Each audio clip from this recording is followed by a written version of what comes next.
पण त्याचं महत्त्व आपल्याला वाटत नाही. उदाहरणार्थ आपण सगळे शेतकऱ्याची मुलं आहोत. मी नेहमीच म्हणतो आपण सर्व शेतकऱ्याची मुलं आहोत.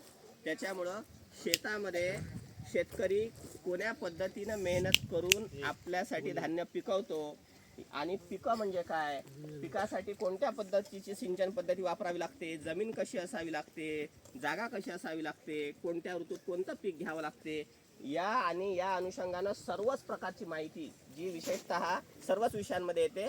पण माझा विषय जो विज्ञान आहे, परिसर अभ्यास आहे, हा विषयाशी जास्त रिलेटेड आहे आणि त्याच्यामुळे आपल्याला आपल्या परिसराचा परिचय असावा यासाठी आपण स्पेशल आजचा दिवस यासाठी आपण निवडला.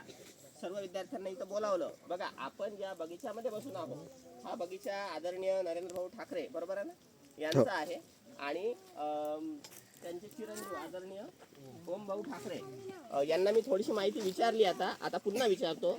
बघा परंपरागत शेती तुम्ही आम्ही सगळेजण करत आलेलो आहोत.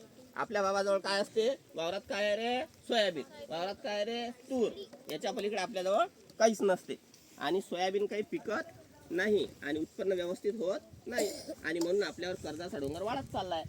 या गोष्टीला फाटा देऊन जर आपण इतर काही पिकं सोबत याच्या जोडीला घेतले तर आपल्याला उत्पन्न जास्त होऊ शकते. कसं, माझे एक मित्र आहे आदरणीय सचिन इंगोले सर, ते आसोला खुर्द या गावचे आहेत, शिक्षक आहेत. ते त्यांच्याकडं संत्र्याचा बगीचा आहे. तर त्यांचा जो संत्र्याचा बगीचा आहे तो बगीचा 1.25 कोटी रुपयाला, किती रुपयाला, 1.25 कोटी रुपयाला, फक्त संत्रा त्यातले, बगीचा म्हणजे जमीन नाही, त्यातले संत्रा फक्त 1.25 कोटी रुपयाला मागितलेले आहे व्यापाऱ्यानं. आणि बगीचा काही फार नाही आहे, फक्त 5 एकराचा बगीचा आहे. किती एकराचा, 5 एकराचा बगीचा आहे. त्यातले संत्र 1.25 कोटी रुपयाला मागितले. आता बघा जागा तेवढीच पण उत्पन्न बाकी प्रचंड काढून राहिले ते, आणि ते म्हणतात मला 1.5 कोटी रुपये पाहिजे. तर मी हा बगीच्यातला संत्रा तुम्हाला देतो. 12 महिन्याचं समजा ते जे पीक आहे आलेलं ते 1.25 कोटी रुपये म्हणजे कमी